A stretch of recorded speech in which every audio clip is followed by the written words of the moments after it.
Se abre el debate para la intervención sobre el tema. Preguntas que se ha puesto el profesor aquí en el aire. ¿Todo el mundo la tiene muy clara?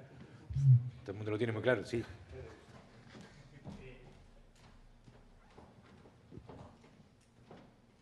Que lo mío no son preguntas, sino son sugerencias o comentarios al hilo de lo que hemos recibido de comunicación hoy, ¿no?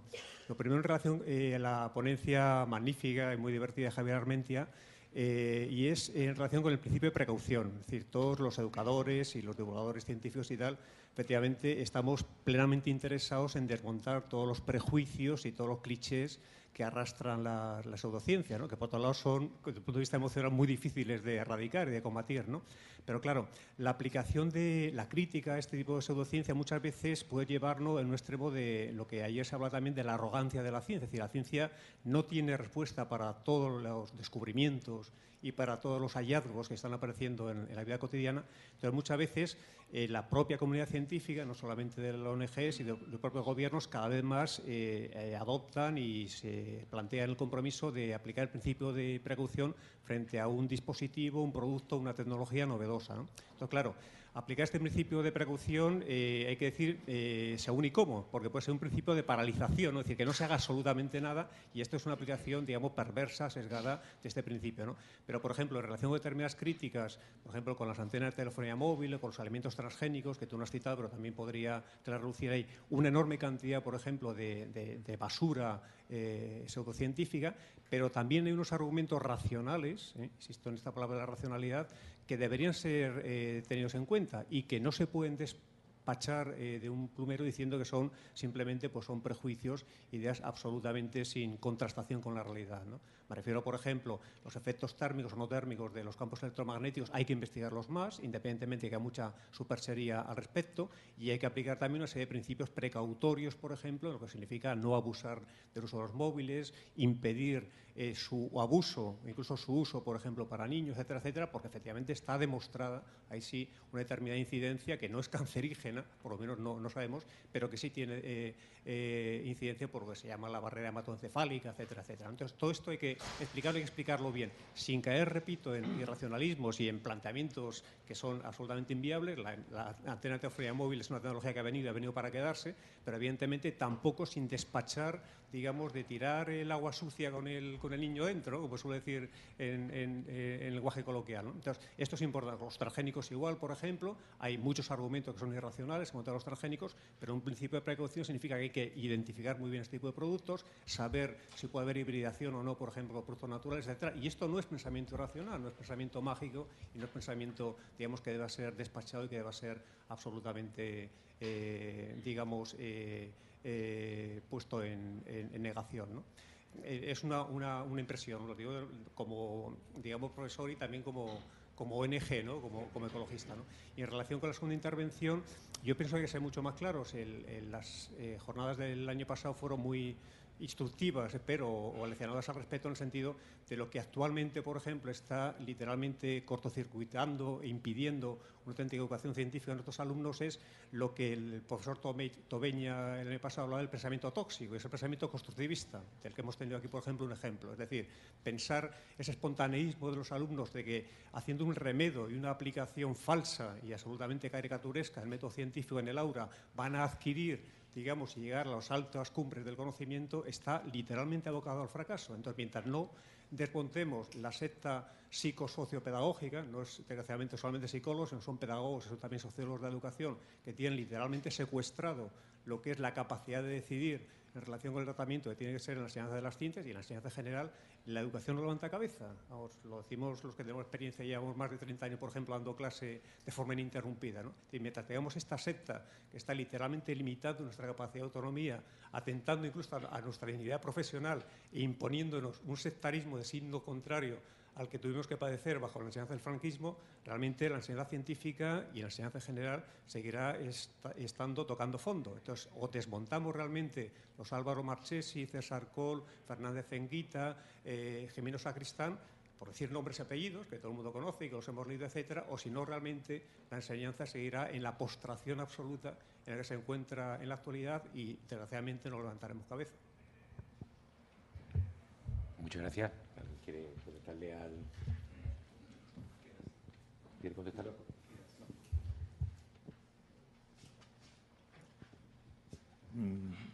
Ha sido un comentario al margen, pero yo también soy profesor, y en mi caso de matemáticas, y también llevo unos cuantos años.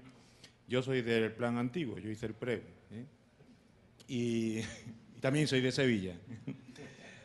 Empecé matemáticas en la fábrica de tabaco y después ya nos echaron allí arriba en Mercedes. Bueno, a lo que iba. Efectivamente, el problema de las enseñanzas de la ciencia es que se han empeñado en que todos los alumnos estén haciendo lo mismo durante demasiado tiempo sin darles alternativas a sus propias necesidades de aprendizaje, ¿eh? Entonces, esta manía que empieza por meterlos a todos en el mismo saco y tenerlos a todos, no hasta los 16, porque no es verdad que estén hasta los 16, están bastante más, están hasta los 18, ¿no? Aburriéndose, generando situaciones en las que ellos mismos bueno, se vuelven agresivos, ¿no? Los estamos volviendo agresivos nosotros. O sea, el problema de la disciplina en las aulas, por ejemplo, es un problema que el sistema de la LOCSE, y no es verdad que hayan habido cambios educativos en España desde la LOCSE, porque todo lo que ha venido ha sido más LOCSE, o sea, la LOE es más LOCSE, y la LOCSE, bueno, fue un suspiro que tampoco desmontaba nada, porque no se atrevieron a meterle mano al problema que teníamos. Bueno, entonces, todo ese proceso de meterlos a todos en el mismo paquete ha desmontado la enseñanza entera, no solamente la enseñanza de la ciencia, ¿no? Pero lo que yo no entiendo, yo soy matemático, pero lo que siempre he comentado a mis compañeros de ciencia es que en qué cabeza cabe que es que en cuarto de eso la enseñanza de la ciencia sea una optativa, por ejemplo, ¿no? O sea, nuestros alumnos salen de la ESO y es que lo de Newton y lo de la masa por aceleración, bueno, les puede sonar a chino, ¿no?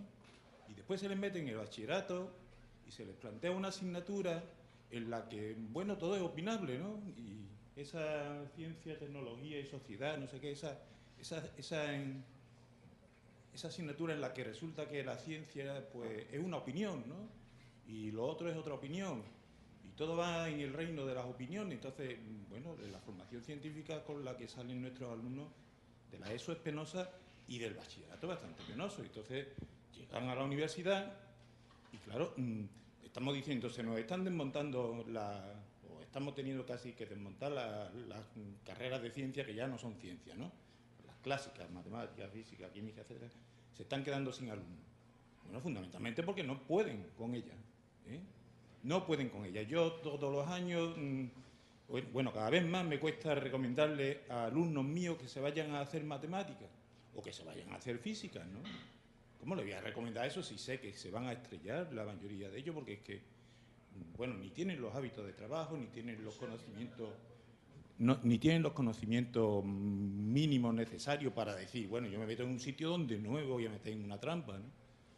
Entonces, yo estoy de acuerdo con lo que has dicho, o sea, la secta pedagógica y colaterales, eso hay que desmontarlo, y mientras que eso no se desmonte, la enseñanza de la ciencia no tiene arreglo.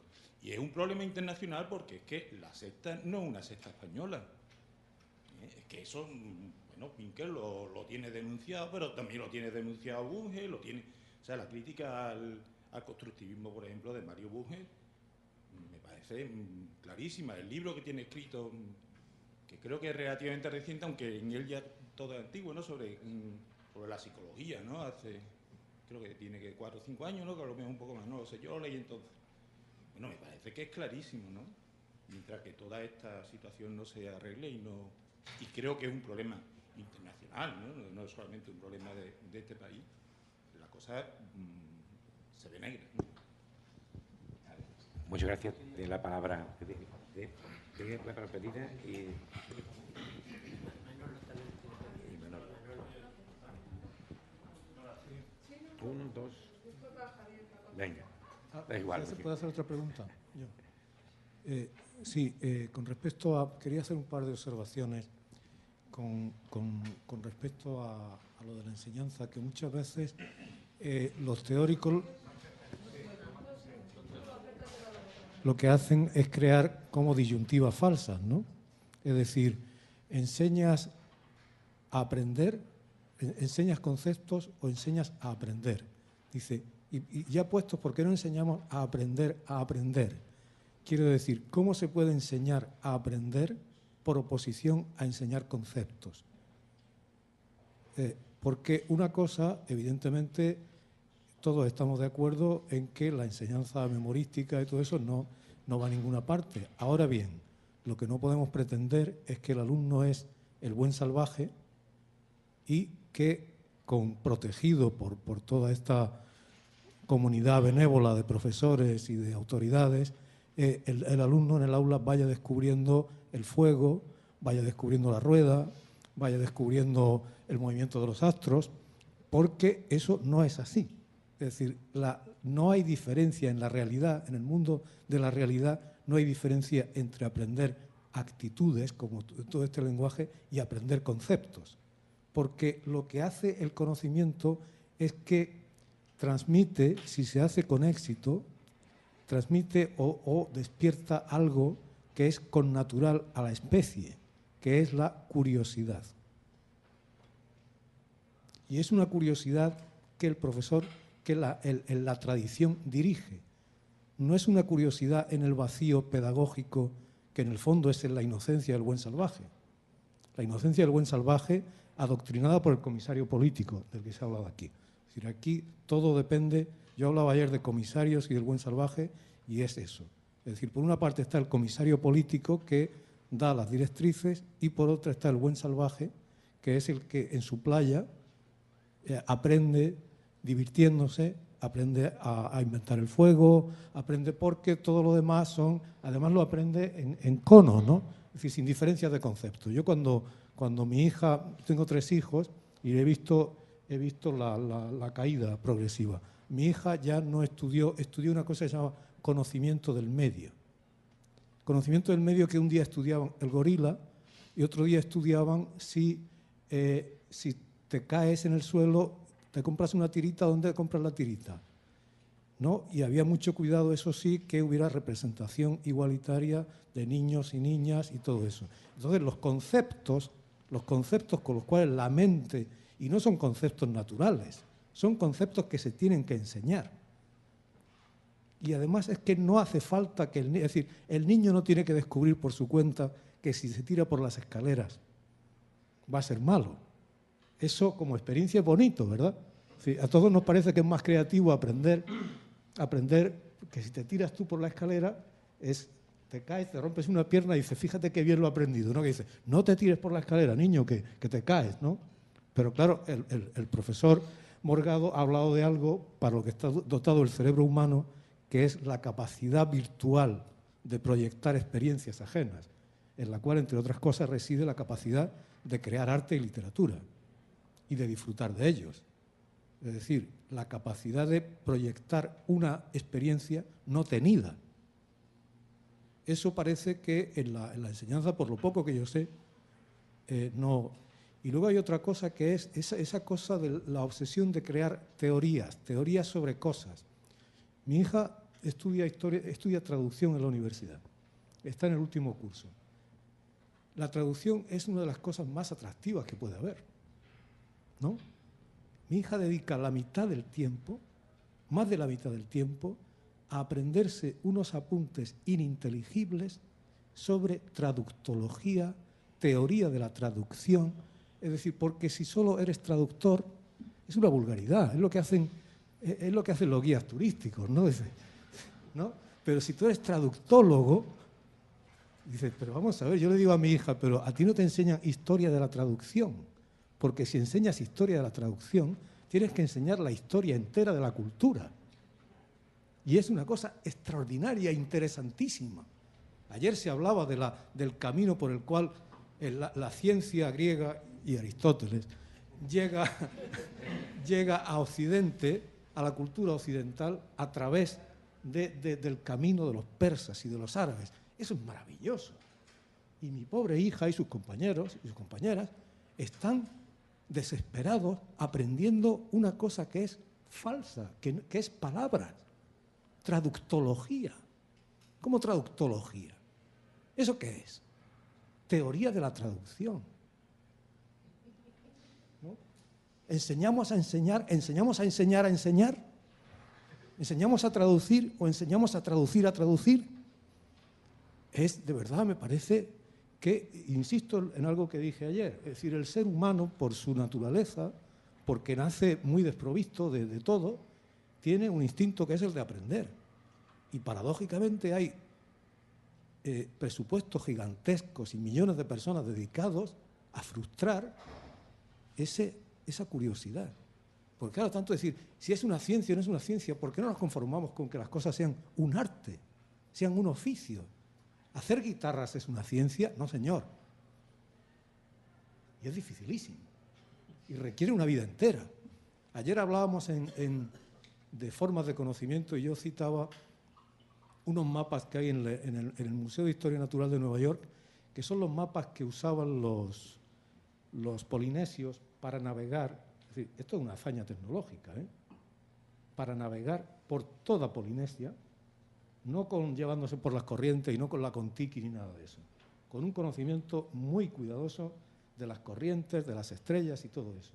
Y esos mapas estaban hechos con cañitas, son como una especie de laberintos de cañas con conchas y con guijarritos, ¿no? Eso lo llevaban ellos en esos catamaranes extraordinarios. Es decir, ahí había un conocimiento y de eso no es ciencia, ni falta que le hace. Es un arte, es una cosa basada en la experiencia, ¿no? Pero lo que tenemos nosotros no es ni la ciencia ni la autoridad, digo la autoridad en el sentido más noble de la palabra. La autoridad es simplemente una cuestión económica, es la capacidad atesorada por nuestra especie, gracias, entre otras cosas, al lenguaje. Gracias al lenguaje no necesitamos descubrir por nosotros que si vemos un tigre, bueno, eso es más emocional, ¿no? Pero bueno, otras cosas, ¿no? Gracias al lenguaje podemos acumular, podemos heredar y transmitir la experiencia. Y yo creo que hay, de verdad, una conspiración, y con todo mi respeto hacia el trabajo de todo el mundo, una conspiración para que eso se frustre, ¿no? Bien, creo que tenía la palabra.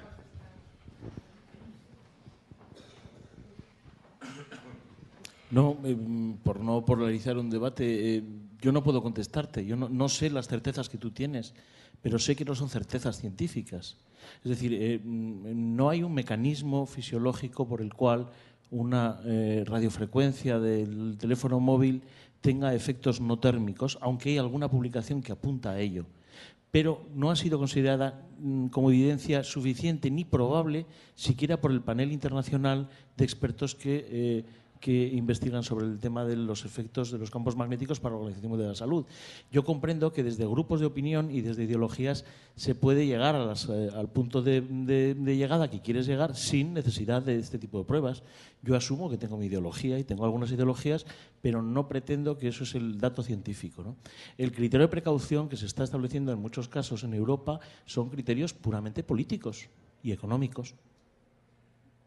El otro día, anteayer, estaba el domingo en la Acampada de Sol y vendían allí unas camisetas 100% algodón y ponía 100% tinte vegetal, ¿no?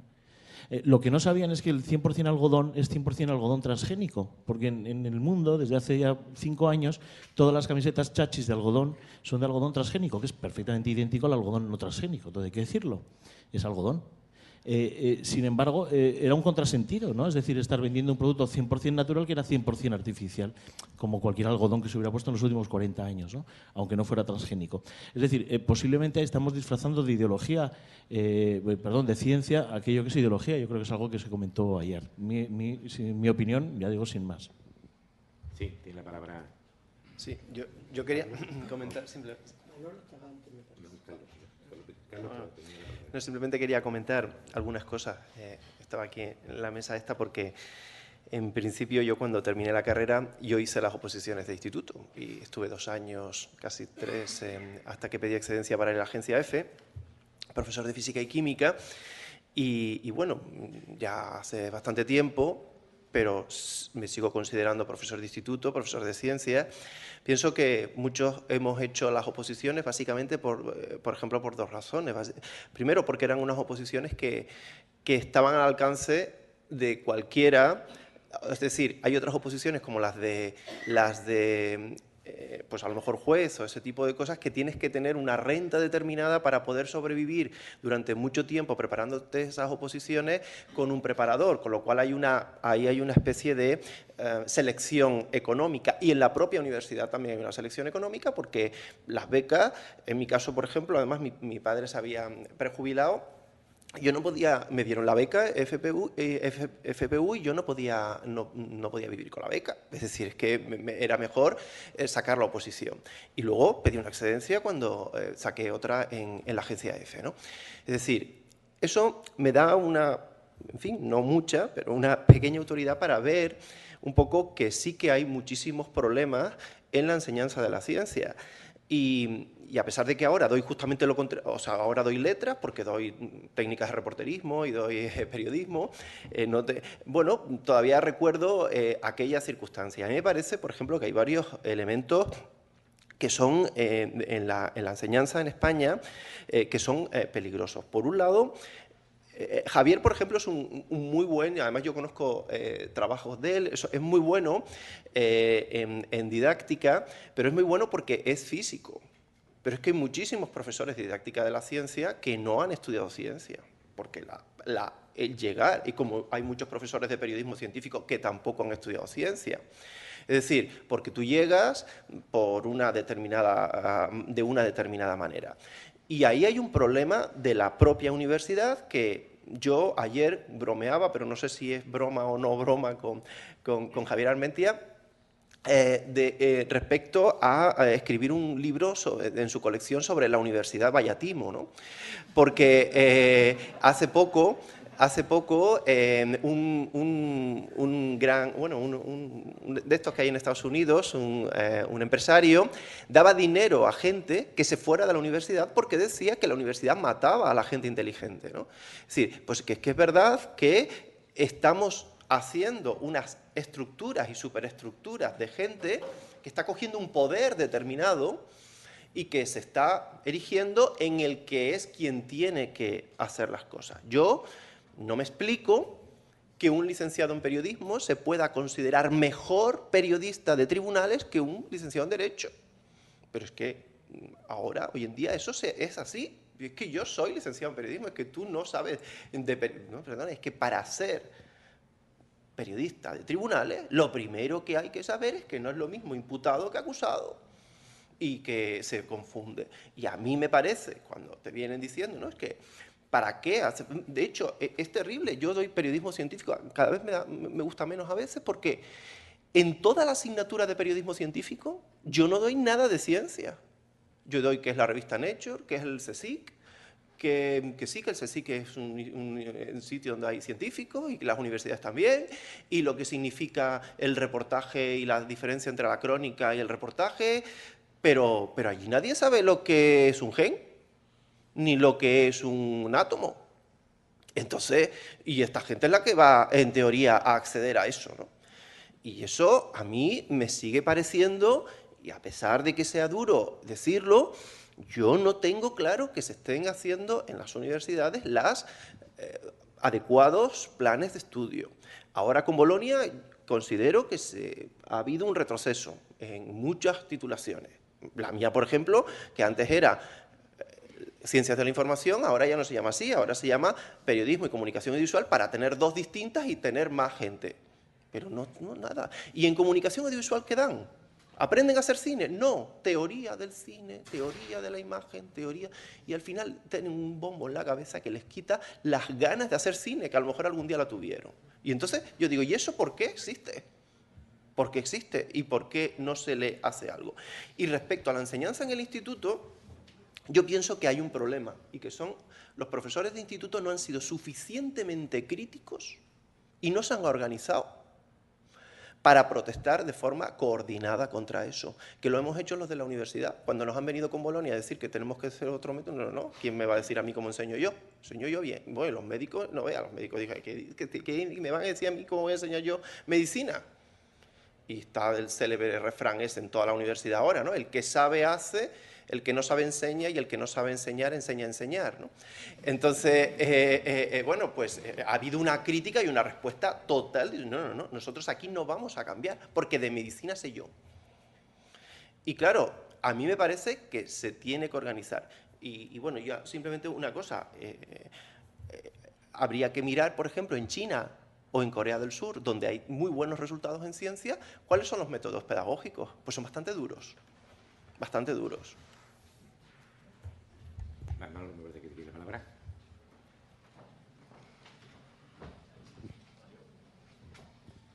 Yo no quería hablar hoy porque hablé mucho ayer. No, hablo en serio, ¿no? Y de verdad no quiero dar más la tabarra de la justa, ¿no?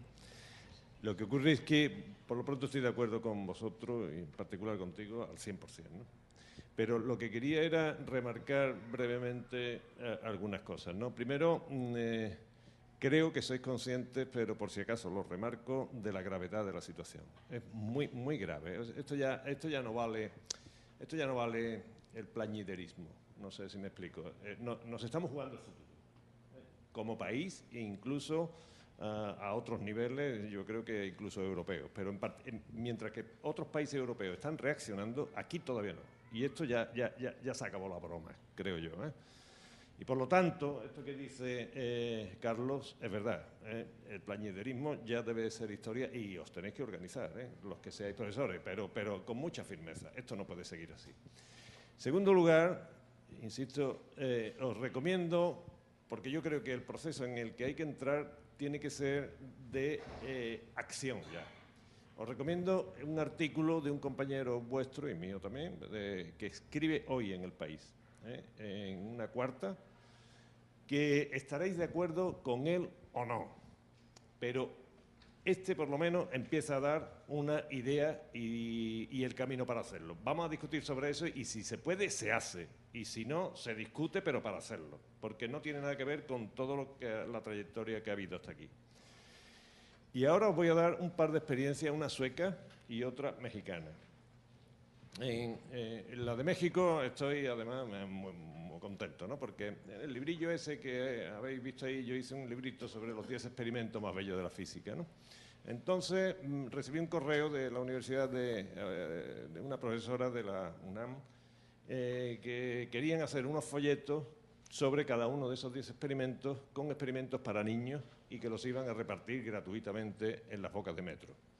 ¿Que cuánto cobraría yo por derechos de autor? Por supuesto le dije que nada, ¿no? Entonces esos libritos se empezaron a hacer, me los iban mandando, yo los corregía y demás. Los pagaba el Estado, o sea que era gratuito. Y en lugar ya de repartirlo por el metro, empezaron montones de maestros, en particular los rurales, a hacerlo, a adoptarlo. Y después hacían unas bolsas. Bueno, entonces se extendió tanto, tuvieron tanto éxito que las tiradas eran ya de cientos de miles de ejemplares, ¿no? Entonces, en reconocimiento a mí, me llevaron allí y yo hablaba, me pasearon por todo México para hablar con los maestros, no con los niños, ¿no? Y empezaban ya, cuando yo estuve allí, a repartir unas bolsitas de plástico con pelotitas de ping-pong, con esponjas, con elásticos, me parece que costaba algo así como, no llegaba a €1 cada bolsita, para reproducir experimentos. Y cuando yo iba a un sitio, pues los maestros rurales iban allí, yo les daba la charla, ¿no? Y ellos contaban cómo los niños habían hecho esos experimentos en sus escuelas, ¿no? Incluso llevaban estadísticas con perdón, etc. Bueno, ¿qué quiero decir con todo esto? Que en México están tratando de inventar. ¿Me explico? Se han metido en un proceso en el que esto de las bolsitas y de los experimentitos y todo esto podréis ridiculizarlo todo lo que queráis, da igual, pero están moviéndose, están haciendo cosas. Ellos son conscientes de que el Estado tiene que actuar de alguna manera y lo están haciendo. Entonces, claro, esta agitación que tienen ellos es lo que yo creo que hace falta aquí, porque los profesores, y ahora va la provocación para vosotros en España, seguro que os ha pasado como a nosotros en la universidad, nunca hemos vivido mejor, nunca hemos vivido mejor. Nada, los profesores de la universidad es cuando más ganamos, cuando menos exigencia tenemos, cuando más esto, y entonces tenemos un nivel acomodaticio que nos impide pelear. Y esto que están haciendo en México es una cosa, o lo que viene hoy en el país, que deberíamos de debatirlas todos, pero no los psicopedagogos, con perdón, el psicopedagogo hay que echarlos. O sea, no, han fracasado, porque si el sistema, estamos de acuerdo que ha fracasado, pues hay que sustituirlos por otros. Y ese otro tiene que ser un movimiento de base que por eso he contado lo de México. Y en Suecia lo que ha ocurrido es que se ha saturado la universidad. Vamos a pensar también en eso. Yo no doy receta porque no tengo ni idea, eso sois vosotros, pero en Suecia se llegó a saturar las universidades y los centros de investigación. Y entonces ha habido un flujo, muchos compañeros míos y eso, que es muy original, y han sido que doctores, magníficos doctores de investigación de vanguardia, han ido a las escuelas a enseñar a los institutos, porque ha habido remodelaciones, ha habido institutos que han cerrado, y cantidades. Si vierais el revulsivo que ha sido eso, por lo visto, para las escuelas rurales suecas, ha sido impresionante, nadie se lo esperaba, ha sido una cuestión laboral. Pero de pronto tú tienes ahí un doctor en biología molecular, un doctor en ingeniería de no sé qué, enseñándole a los niños. Esos no tenían ni idea de enseñar a enseñar, ni sabían qué enseñar, ni nada, no habían visto un niño en su vida. Y ha sido, por lo visto, un revulsivo tremendo.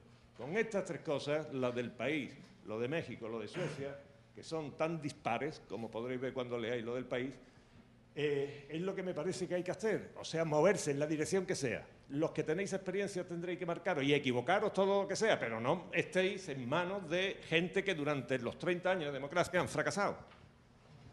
Muchas gracias. No, era una aclaración, y es que se están moviendo o no estamos moviendo. Quiero decir, en Andalucía, por ejemplo, está APIA, ¿no?, la Asociación de Profesores de Institutos, ¿no?, que mantiene un discurso muy crítico sobre todo esto, ¿no? Pero es que también existe una federación a nivel del Estado español, ¿no? Ya hay partidos, ¿no? Yo no quiero hacer propaganda en ningún partido, porque además no estoy en ninguno, ahora mismo no estoy en ninguno, pero UPyD, por ejemplo, el programa de educación de las últimas elecciones generales de UPyD, planteaba todos estos problemas con bastante rigor.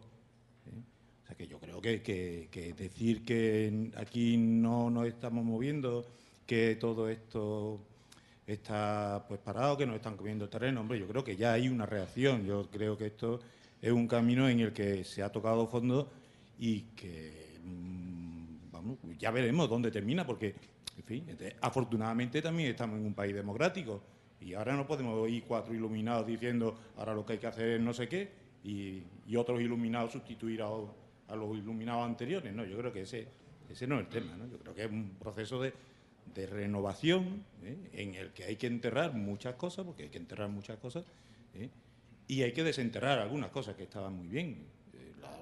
La institución libre de enseñanza lo que no obviaba era el esfuerzo del alumno, ni mucho menos, ¿no? Entonces, cosas, por ejemplo, la institución libre de enseñanza, sin embargo, nos la traen a la palestra cuando interesa plantear las cosas políticamente correctas, ¿no?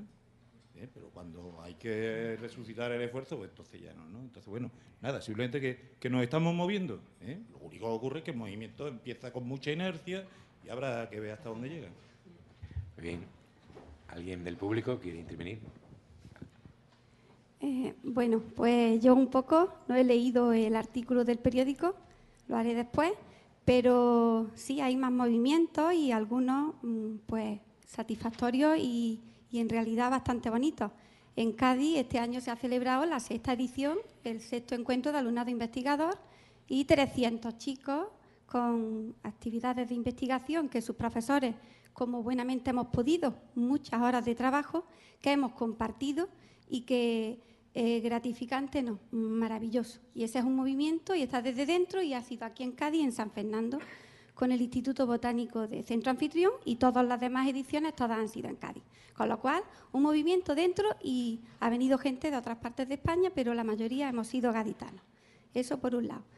Tampoco conocía esa experiencia de México tuya, pero con respecto a también la de Suecia, pues sí que al centro en el que trabajo, pues hemos tenido la fortuna también de invitar a gente de Rota, que son investigadores. Pedro Real está en el Centro de Células Madre, en Granada, y como es roteño y estudió en el centro en el que yo imparto, pues ha venido y ha hecho y ha pasado y es roteño y ha estudiado allí, y los chicos se lo han encontrado por la calle en Navidad y súper contentos. Mira, maestra, que lo he visto.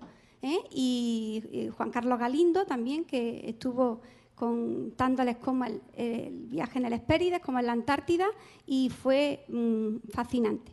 Pero el pequeño o el principal problema que yo, como docente de ciencia y vocacional, yo hice biológica en Granada y me presenté a mis oposiciones por eso de que a mí me gustaba enseñar y quería hacerlo, y un año suspendí, otro aprobé, y compruebo y he visto, he trabajado en distintos centros, pues que por supuesto prácticamente ninguno hemos sido enseñados a enseñar, con lo cual pues lo intentamos hacer lo mejor posible, pero hay gente que ni siquiera les gusta enseñar, y eso es gravísimo.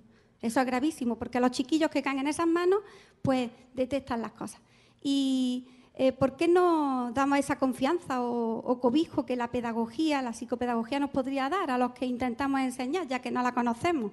Pues yo, bueno, pues mi pequeña o gran formación que he intentado tener, ya que no la hice con pedagogía, pues yo leo y veo modelos teóricos que en ningún caso, en mis 18 años de experiencia, puedo reproducir ni veo entre mi alumnado, que va de primero de ESO a segundo de bachillerato. No va, no reproduzco ninguno, o es una cosa tan teórica, que de eso a lo que hacemos, a lo que pasa, es un abismo. Es decir, es inútil, lo siento. Entonces, esa viabilidad no está.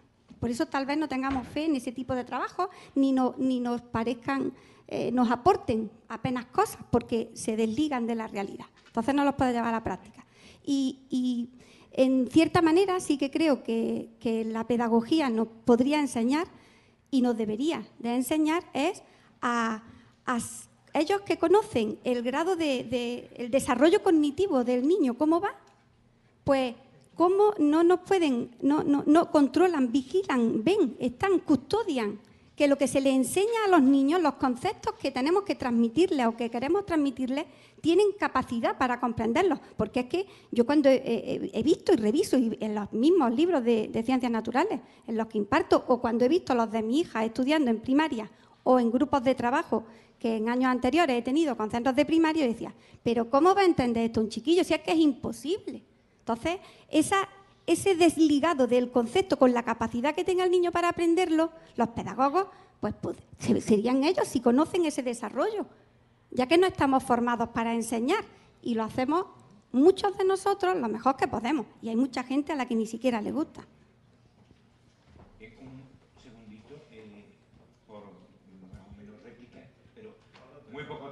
No, es muy breve. Es que me he explicado mal, porque me estáis convenciendo, vamos, que todo eso, y entre otras cosas, mira, yo es que yo sé muy bien, yo voy a los institutos, y procuro, no puedo ir más que una vez al mes, que es lo que me he propuesto, y procuro diversificar por toda España, ¿no?, en los distintos.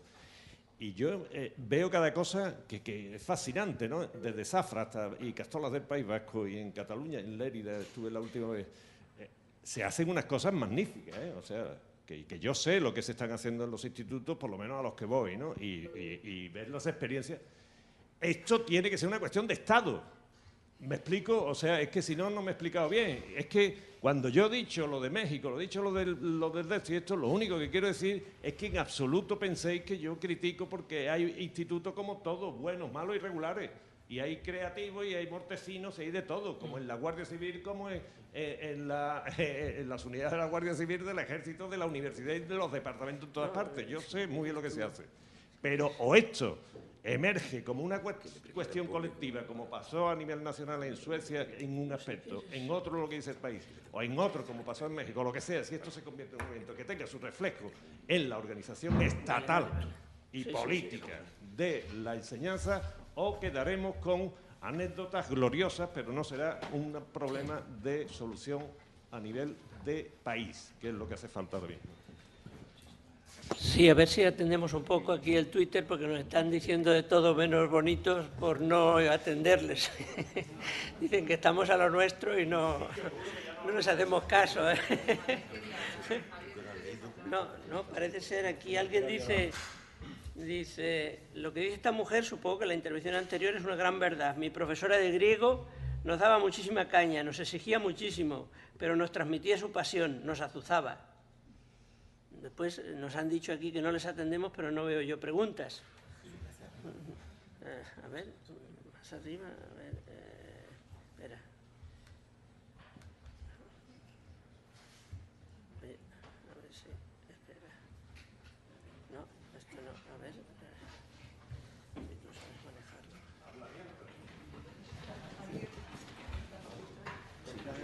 manejarlo. Bueno, yo un par de cosillas. Una que me quedé con ganas ayer, cuando hablabais después de las últimas ponencias en el coloquio, de por qué había menos chicos que cogían la carrera de ciencias, ¿no? Yo me fui de aquí haciendo una reflexión, ¿no?, que os la quiero comentar. Vamos a ver, vivimos en un mundo de la imagen, donde a los chicos se les transmite lo que ven permanentemente, ¿vale? Cogen periodismo porque teóricamente van a salir en la tele y es fácil conseguirlo. Cogen derecho porque supuestamente se gana mucho dinero.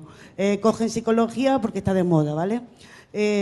No cogen ciencias porque desde que llegan al instituto y desde antes se les transmite que para hacer carreras de ciencias hay que ser un lumbrera, ¿vale? Y ellos no se consideran lumbreras porque además la realidad es que suspenden, ¿no? Pero curiosamente en muchos institutos, a la hora de matricularse en ciencias o en letras, hay más grupos de ciencias que de letras. Sin embargo, a la hora de llegar a la universidad, muchos de los de ciencias terminan en letras, ¿vale? ¿Por qué? Unos porque no consiguen plaza, porque se necesita una nota muy alta que no han sacado en selectividad, ¿vale? Otros porque en el camino ya se desencantaron, ¿vale? Yo creo que hay una cosa que falta en secundaria. Yo no soy de secundaria, pero sí la conozco y la he vivido. He vivido la infantil, la primaria, los adultos, la secundaria, he vivido todas las etapas y he visto cómo hay cosas que se han ido perdiendo, ¿no?, que a mí me parece que son penosas, ¿no? La enseñanza es aburrida, es decir, le seguimos echando la culpa a la LOCSE, le seguimos echando la culpa ahora a los pedagogos, que os aviso no son santos de mi devoción precisamente, ¿vale? Ni los psicólogos, lo siento. Pero hay una realidad, es decir, es aburrido, es decir, la ciencia es experimentación y yo pregunto, ¿cuánto de experimentación hay en las clases de secundaria, en las carreras de ciencias? ¿Cuántos laboratorios se trabaja? ¿Cuánta experimentación en matemáticas? Sigue siendo una enseñanza totalmente teórica, ¿vale? Y gran parte de eso se traslada a la universidad, sigue siendo teórico. Yo creo que a la hora de enseñar, en efecto, hay que tener conocimientos, pero hay que saber enseñar, porque hay gente que es unos auténticos lumbreras en conocimientos, pero no saben transmitirlos, no saben bajarse a las edades de los que tienen delante para transmitirlos. Yo creo que si queremos que los chavales amen la ciencia, tendremos que acercársela, pero no de forma teórica y aburrida. Estoy de acuerdo contigo en eso, de empezar a experimentar desde abajo. Pero te voy a poner un ejemplo. Yo recuerdo cuando la secundaria estaba en los colegios de primaria había laboratorios, ¿vale? Se trabajaba mucho con los laboratorios, pero no solamente los que estaban en séptimo y octavo, sino hasta los de infantil, porque como estaba el laboratorio, pues hacían expediciones a mirar por los binoculares, ¿vale? Y allí se veían las alas de mariposa, los distintos tipos de tierra, se metía el gusanillo. Los chicos si quieren, eso les atrae, todo lo que sea experimentación, descubrimiento, todo eso a los chavales les atrae, Y te pongo un ejemplo, claro, yo he rescatado el único binocular que hay en mi colegio, ¿vale? Que estaba con un bocadillo dentro, para que te hagas una idea del aprecio que se le tiene a esas cosas, ¿vale? A los chicos les encanta, pero les encanta, los profesores son 25 para un binocular, la cosa no da mucho de sí, ¿vale? Pero ellos disfrutan con los experimentos. ¿Qué es lo que pasa? Que no lo tienen a la mano, ¿vale? Ellos llegan y se les da teoría, aburrida, en un mundo de la imagen, en un mundo de lo visual, en un mundo de la práctica. No les llega, no les estamos haciendo llegar ese interés, pero no podemos echar la culpa ni a pedagogos ni a la LOCSE, que la tienen en su parte. Incluso yo creo que hay maestros que se le ocurran, maestros, ¿vale? Hay maestros que trabajan en esa línea, pero son maestros, son casos aislados, no es el sistema, ¿vale? Para nada, es mi opinión, ¿eh? Disculpad, Javier, por favor. Sí, muchas gracias. Me alegra de ver la diversidad de opiniones. Creo que estamos todos de acuerdo que hay problemas estructurales, llámese LOCSE o lo que se quiera llamar, pero hay problemas individuales, es decir, que no podemos utilizar a LOCSE como coartada para no implicarnos. Estoy de acuerdo con la compañera en que la vocación, yo se lo digo a los maestros cuando van a hacer las prácticas, lo primero es la vocación. La deficiente formación que tengáis la podéis suplir, pero es querer enseñar y hay alternativas. Lo que pasa es que lo más cómodo es seguir el libro de texto, y eso es lo que hace el 90% de los colegios. Estoy de acuerdo con que el libro de texto, como decía Manolo, es que yo a lo mejor de mi hijo lo cojo y no entiendo lo que les pregunta a los alumnos, o si le preguntan lo que tienen 2 páginas atrás. Eso no es enseñar ciencia, eso es enseñar a lo mejor para ser notario y tener una memoria fotográfica. Entonces, no nos escudemos tampoco en eso, tenemos libertad para hacer lo bueno y lo malo. Y los pedagogos, vuelvo a decir, yo no soy pedagogo, yo soy físico y me gusta enseñar ciencia, intento hacerlo de la forma más sistemática posible. Los pedagogos nos han echado en el nuevo grado de las optativas que teníamos en su licenciatura, pero tampoco le echo la culpa a ellos, creo que podemos hacer las cosas mejor. Y enseñar ciencia comienza, como bien decía, en infantil y en primaria. En primaria, ahí sí le echo la culpa a los pedagogos, quitaron prácticamente los planes de estudio la ciencia. Nos encontramos con que maestros de educación física que tenían 20 horas en toda su carrera de conocimiento del medio, del cono, tenían que enseñar en su momento en ciencia a alumnos de 5º y de 6º primaria. ¿Qué ciencia le iban a enseñar? La del libro de texto. O sea, que es un problema también de base, un problema estructural, pero también un problema de actitud nuestra. Yo ahora estoy dando el máster y yo ahora este cuatrimestre que empieza me voy a un instituto. Iba a pedir el año sabático, no me han dejado, pido 2 permisos. Me voy un cuatrimestre a un instituto a retroalimentarme. Entonces, el trasvase entre niveles tampoco existe. ¿Por qué los maestros no vienen a dar clases en nuestra facultad y nosotros vamos a enterarnos de cómo se enseña ciencia en los colegios y los institutos igual? Entonces, la propia administración nos ha separado en compartimentos estancos. La universidad nos quejamos, pero no sabemos qué se está haciendo en el instituto. ¿Cómo conjuntamente podríamos hacerlo mejor? No quiero prolongar porque esto da para mucho. Pedimos disculpas a que no estén por Internet. Si nos estén siguiendo por Internet, al parecer había algún problema en el sonido. Mil disculpas. Todas las sesiones mañana estarán colgadas en Internet, estarán colgadas en nuestra página, 2 Culturas. Simplemente en Google escribiendo 2 Culturas todos juntos, es la primera opción que aparece, y estarán colgadas junto con todas las de las ediciones anteriores, y ahí estarán pues todos los años que esto funcione. Es decir, que a partir de mañana podéis ver todas las sesiones de esta edición y de las ediciones anteriores, pero en concreto esta. ¿Alguna pregunta más?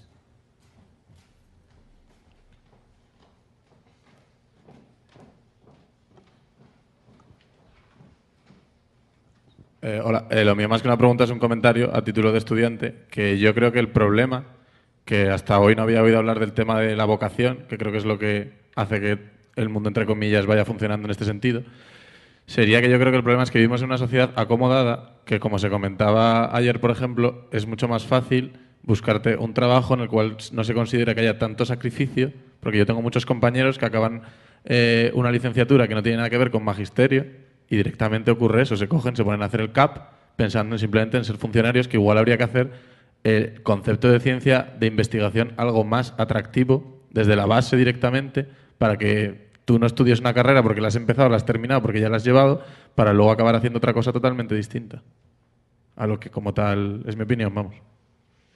No sé si se me entiende. No, yo simplemente creo que eso se remediaría si hubiera un grado de profesor de ciencias.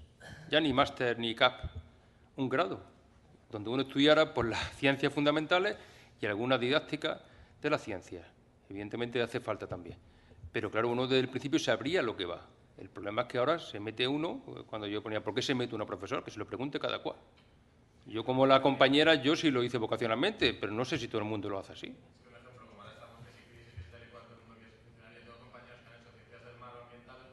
Claro, mucho. Sí.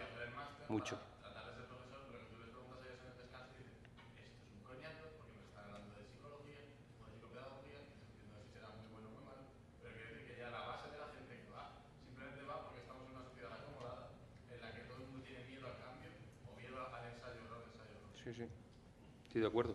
Nosotros se lo hemos preguntado este año en una encuesta y lo ponían casi todos. Lo hacían por tener el máster, no porque realmente les gustara dedicarse a la enseñanza. Y ese es el problema.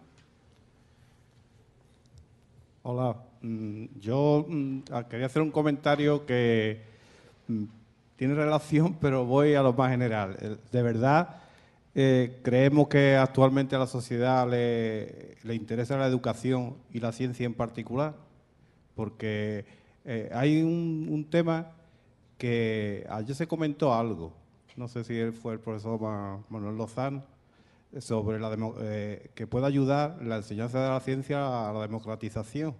Y yo estoy totalmente de acuerdo con él, porque la ciencia precisamente es la que se pregunta el porqué de las cosas y lo critica todo, y hasta que no tenga una base no da por cierto los hechos, ¿no? Yo pertenezco a la Sociedad Tales de Matemáticas y todos los años organizamos la Olimpiada de Matemáticas. Y cuando vamos al ayuntamiento a comentarlo, pues ya prácticamente hacemos apuestas a ver en qué momento el concejal o la concejal nos va a decir que es que soy de letras. Es lo primero que dicen, ¿no? Que es de las cosas, parece que eso ya inmuniza a todo el mundo y no tiene ninguna responsabilidad en lo que se haga a partir de ese momento. Y ahora, claro, vamos a educar personas críticas, que es lo que se hace con la ciencia, y no solamente con la ciencia. En cualquier arte, en cualquier se puede hacer una persona crítica cuando se utiliza y se enseña las cosas correctamente y queremos ser ciudadanos correctos. Entonces no nos engañarían como la pseudociencia, ¿no? Hay una pseudociencia que también decíamos que es económica y empresariales. Si resulta que eso fuera ciencia, ¿cómo se puede demostrar que con la riqueza de unos pocos sea bueno para todo el mundo? Por ejemplo, ¿no? Y solamente unos pocos que ahora, por ejemplo, con el movimiento de 15M, parece que se están dando cuenta que eso no está demostrado. Si llegamos a ese punto y todo el mundo queremos que piense de esa forma, interesa de verdad, se promociona, tiene interés la educación o no lo tiene, por eso hay tantos cambios y la utilizan de la forma que se utiliza. Esa es una duda que yo tenía y solamente hacer los comentarios. Sí, solo un comentario muy breve a lo que dice. Estoy de acuerdo en lo primero, porque a mí me ha ocurrido también ir a ayuntamientos y en cuanto pronuncias alguna palabra, que podría ser Linux, podría ser redes, ordenadores, ya ves que el alcalde o el concejal ha empezado a pensar en otra cosa. Sigue sonriendo, pero ya sabes que ha desconectado absolutamente de lo que estás diciendo en el momento. Y entonces a continuación te dice, mira, ¿por qué no escribes un informe y me lo envías? Que es el momento en que, evidentemente, ya sabes que no va a servir para nada. Carlos me envió hace tiempo, yo creo que está en la página 2 Cultura, la composición del gobierno chino. Y es curioso, quiero recordar que de los 9 altos cargos chinos, 8 son ingenieros o científicos. Entonces, si lo comparas tú con cualquier democracia de las que tenemos occidentales, bueno, yo lo he hecho con mis alumnos, con una asignatura que imparto de sistemas y tal, bueno, vamos a ver un poco, pero en cualquier gobierno, el gobierno Aznar, Felipe González, el actual, bueno, el 80% son de derecho. Los economistas, como lo importante es gestionar, pues son otro tanto por ciento. Y después queda ahí un individuo simbólico, que puede ser un ingeniero, en el caso de Álvarez Casco, Bernal Soria, en el caso de la última. Qué bueno que tiene alguna formación en ciencias, más o menos, pero es así. Entonces, sí que es preocupante, efectivamente, cuando vas a un ayuntamiento a ofrecer el desarrollo de unas redes o cualquier cosa, efectivamente, olvídate. Yo ya no voy realmente, ni de luego no hago los informes porque sé que es perder el tiempo. Quería responder porque sí que es cierto que hay un desinterés, pero efectivamente yo creo que el desinterés, y bueno, no voy a hacer publicidad de mi libro, pero realmente el desinterés es occidental y es un desinterés básicamente relacionado, desde mi punto de vista, puede que no sea tanto con los sistemas, vamos, es mi hipótesis y que un poco he defendido fuera, ¿no? Vamos a ver, si hay sistemas tan distintos en Corea del Sur, en Estados Unidos, en Canadá, en Inglaterra, en España, ¿por qué en todos esos países ocurre lo mismo? Es decir, está ocurriendo que la gente no quiere estudiar ciencia en Occidente y sí que la quiere estudiar en China y en India. Pues básicamente por una razón también. Primero, la ciencia es dura, pero es que además en esos países ven que la manera, como decía él y como decía muy bien ese artículo, que se preguntaba qué pasaba, si eso iba a implicar, como se está preguntando todos los anglosajones, si eso va a implicar su declive cultural. Entonces, el problema es que mientras que en China, si tú haces ciencia, tienes ganado muchísima posibilidad de tener un gran desarrollo económico posterior, porque no se concibe un político que no sepa ciencia, o no se concibe a alguien en un banco que no sepa ciencia, pues en España no sucede eso, y no sucede en Estados Unidos. A Obama ha dicho que hay que potenciar la ciencia, no sé, pero Obama no es de ciencia. Angela Merkel sí es física, ¿no? Y Margaret Thatcher era química, hay gente que sí, pero realmente no todo el mundo, ¿no? Entonces yo creo que ahí hay un problema, y hay un problema también añadido respecto a cómo los medios de comunicación dicen que es la ciencia, ¿no? Y eso es importante. A mí sí que me gustaría decir que respecto a la carrera de profesor de ciencia, hay que tener mucho cuidado con eso, porque a mí me parece que hoy en día nadie que esté en este momento en la universidad se va a jubilar en el trabajo en el que empieza. Yo creo que las carreras tienen que ser muy flexibles y que todo el mundo, yo lo digo por mi caso, es que he trabajado en empresa pública, empresa privada, soy profesor de institutos, en la universidad, es decir, pero y todo el mundo va a trabajar en muchas cosas, por lo tanto, tienen que ser muy flexibles. Y a mí en ese sentido me da un poco de rabia, y aquí que hay un catedrático de la Facultad de Física, pues, por ejemplo, que la Facultad de Física pues haya eliminado prácticamente la química de sus planes de estudio. ¿Y eso qué está sucediendo ahí? Pues que los físicos no se pueden presentar a las oposiciones de física y química, porque son 50 temas de física y 50 de química. Y yo aprobé con un tema de física, porque los 3 que me salieron fueron de física, pero también es verdad que lo hice muy químico, porque eran ecuaciones termodinámicas de los cambios de estado, y se puede ir mucho a la química en ese tema. Pero yo recuerdo un chaval que estaba conmigo justo delante de mí, que le tocaron los 3 de química, y que me acuerdo que dijimos, oye, ¿por qué no nos los cambiamos? No, esto es así, ya está, ¿no? Porque claro, él estaría encantado de hacer alguno de los 3 de física, yo estaba encantado de hacer alguno de los 3 de química, pero yo lo saqué adelante.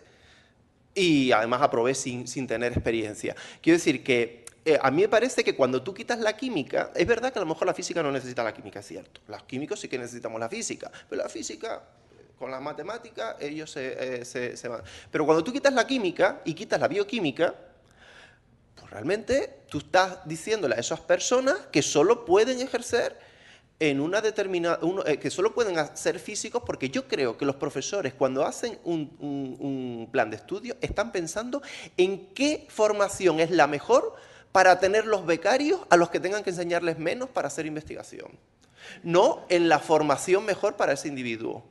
Y a mí me parece que todas las facultades que hayan quitado la química y la biología, las facultades de física, la química y la biología, pues obviamente se ve que esas facultades, claro, y ahí sí que estoy entonces de acuerdo con Javier, de que obviamente es que esa gente que está estudiando física de forma tan profunda, pues es que claro, también puede haber ahí un diferencial. Fíjense una cosa, una de las causas que dicen los de recursos humanos por las cuales una persona se puede deprimir en su trabajo es por la sobrecualificación.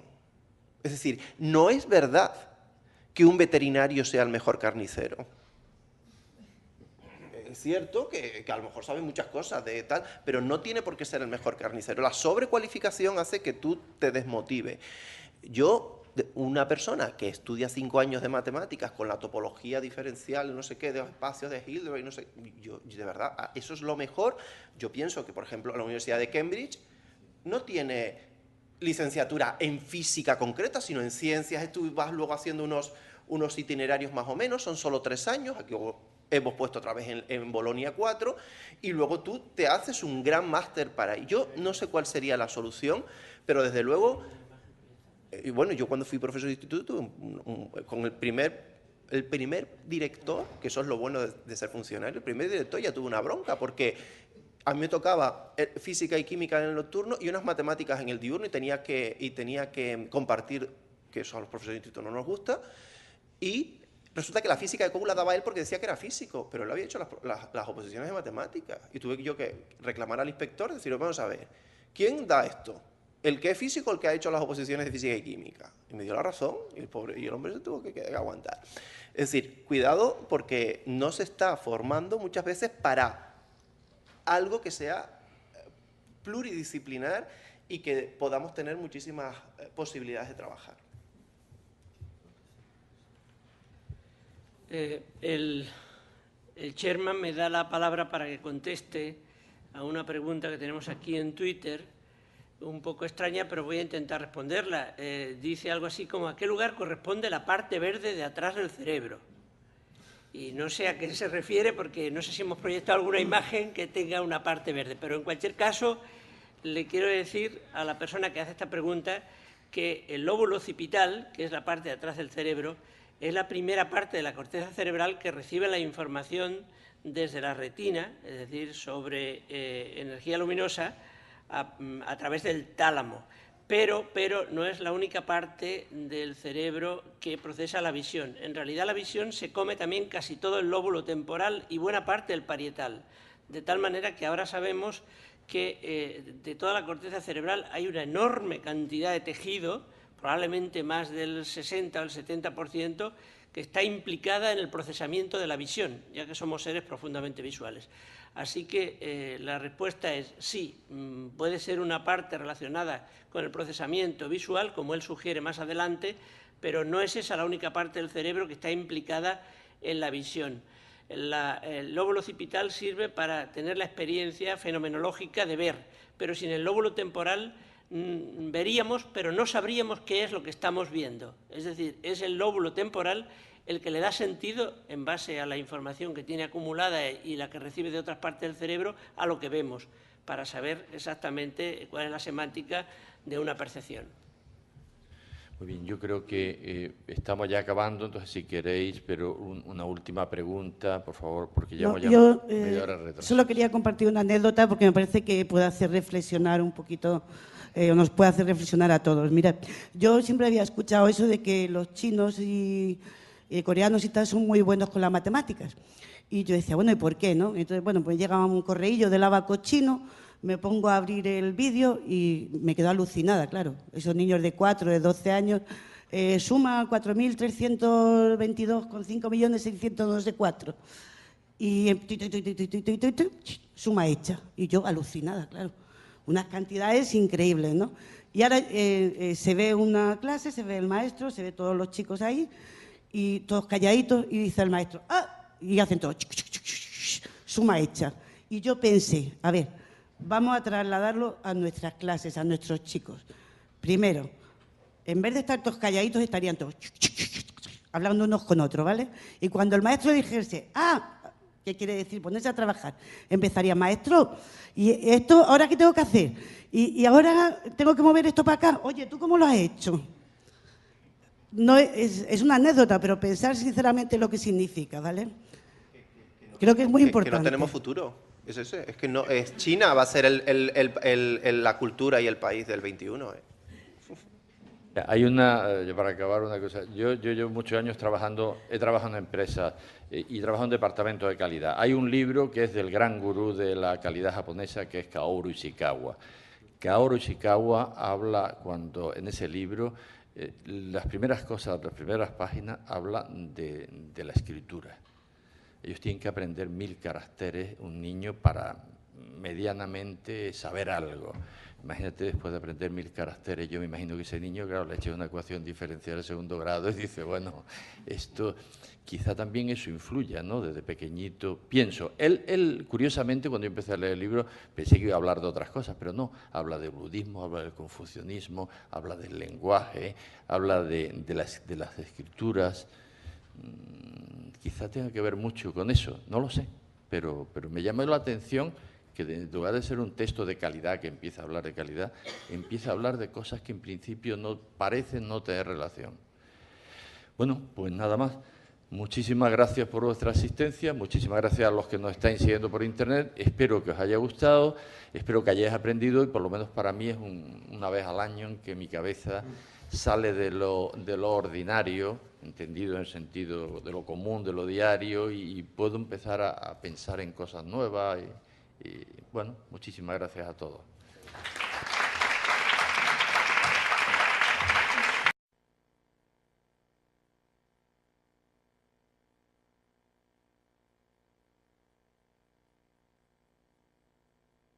Se abre el debate para la intervención sobre el tema.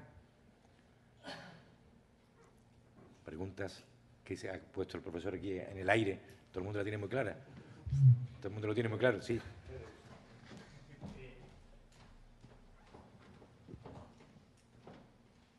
Lo mío no son preguntas, sino son sugerencias o comentarios al hilo de lo que hemos recibido de comunicación hoy, ¿no?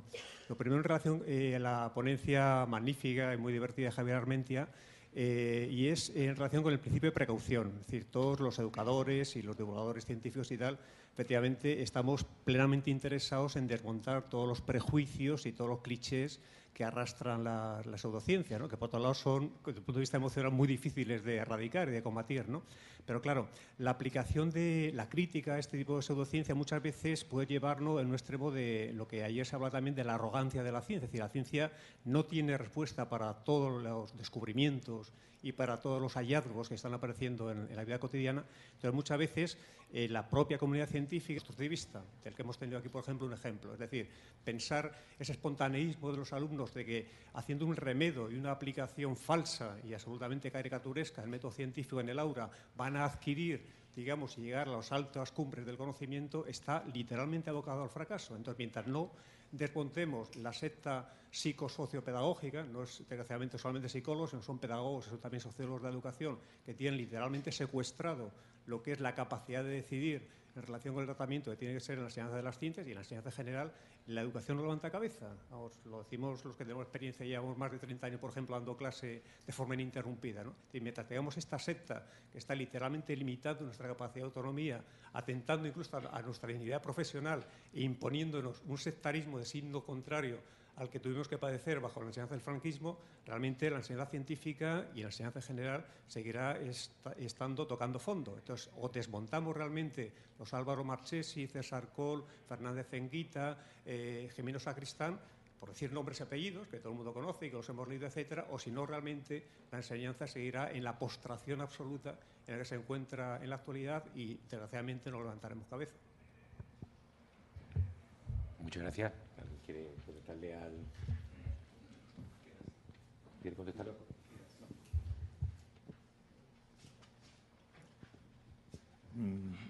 Ha sido un comentario al margen, pero yo también soy profesor, y en mi caso de matemáticas, y también llevo unos cuantos años.